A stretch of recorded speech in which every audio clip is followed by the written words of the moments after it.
નમસ્કાર મિત્રો, અમારી ચેનલમાં તમારું સ્વાગત છે.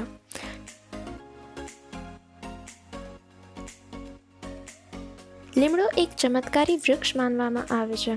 સ્વાદમાં કડવો એવો લીમડો એના ઔષધીય ગુણોને લીધે મીઠો જ કહેવાય. એ આપણા શરીર માટે બહુ જ ફાયદાકારક હોય છે. તે રોગોના નિદાન માટે તો કામ આવે જ છે, સાથે સૌંદર્ય માટે પણ લાભકારી છે. લીમડાના વૃક્ષના અનેક હિસ્સા જેમ કે પાન, છાલ, ફળ, તેલ વગેરે આપણા જીવનને રોગમુક્ત બનાવવામાં સહાયક હોય છે. લીમડામાં એટલા ગુણ છે કે એ અનેક રોગોનો ઇલાજ માટે ઉપયોગ કરવામાં આવે છે. લીમડામાં ડાયાબિટીસ, બેક્ટેરિયા અને વાયરસથી લડવાના ગુણ હોય છે.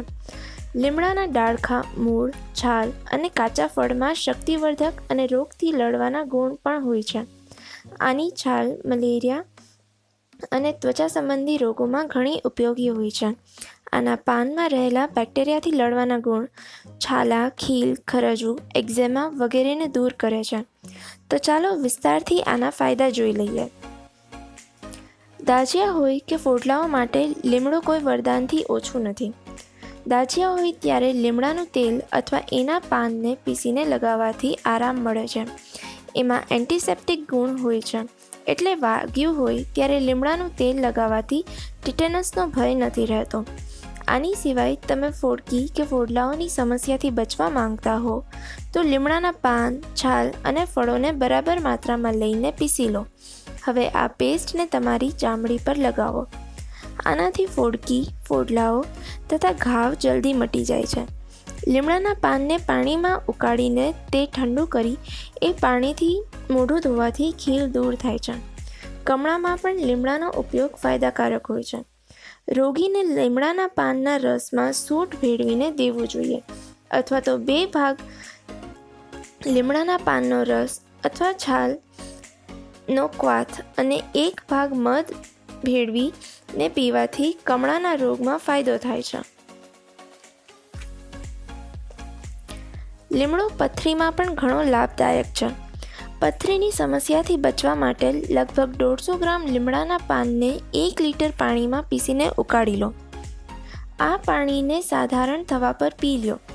નિયમિત રૂપે આવું કરવાથી પથરી નીકળી શકે છે. પથરી જો કિડનીમાં હોય તો દરરોજ લીમડાના પાનની લગભગ 2 ગ્રામ રાખ પાણીની સાથે પી લો. લાભ થશે. પેટ સંબંધી અનેક સમસ્યાઓના નિવારણ માટે લીમડો સહાયક હોય છે. પેટના જંતુઓનો નાશ કરવા માટે લીમડાના પાનના રસને મધ અને મરી સાથે ભેળવીને પી જાઓ.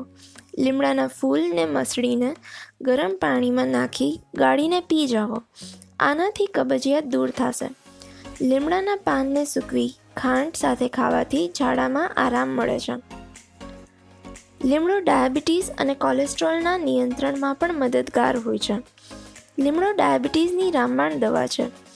સવારના સમયે લીમડાનું સત્વ અથવા જ્યુસ લેવાથી ડાયાબિટીસ નિયંત્રણમાં રહે છે. સાથે લીમડાના ડાળખાની છાલ તથા મેથીના ચૂરણનો ગાળો બનાવીને થોડાક દિવસ નિયમિત પીવાથી ડાયાબિટીસમાં લાભ થાય છે. આની સિવાય લીમડાના પાનનો જ્યુસ અને એલોવેરા જ્યુસ મિક્સ કરી રોજ ખાલી પેટે લેવાથી શુગરને કંટ્રોલ કરી શકાય છે. આ સિવાય લીમડો એક રક્તશોધક ઔષધિ છે. તે કોલેસ્ટ્રોલ ઓછું કરવામાં પણ મદદ કરે છે. 200 ગ્રામ જેટલા લીમડાના પાનના પ્રયોગ કોલેસ્ટ્રોલની માત્રાને ઘણી ઓછી કરી દે છે. લીમડાનો મહિનામાં 10 દિવસ સુધી સેવન કરતા રહેવાથી હાર્ટ એટેકનો જોખમ ઓછો થઈ જાય છે. ત્વચાની સુંદરતા અને વાળ માટે પણ લીમડો વરદાન ગણાય છે.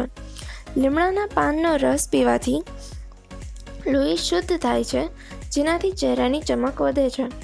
લીમડાના તેલથી પૂરા શરીર પર માલિશ કરો. આનાથી ત્વચા રોગરહિત થાય છે. તે સિવાય નહાતી વખતે લીમડાના તાજા પાનને પાણીમાં નાખીને એ પાણીથી સ્નાન કરો. સાથે જ લીમડો એક ખૂબ સરસ હેર કન્ડિશનર પણ છે.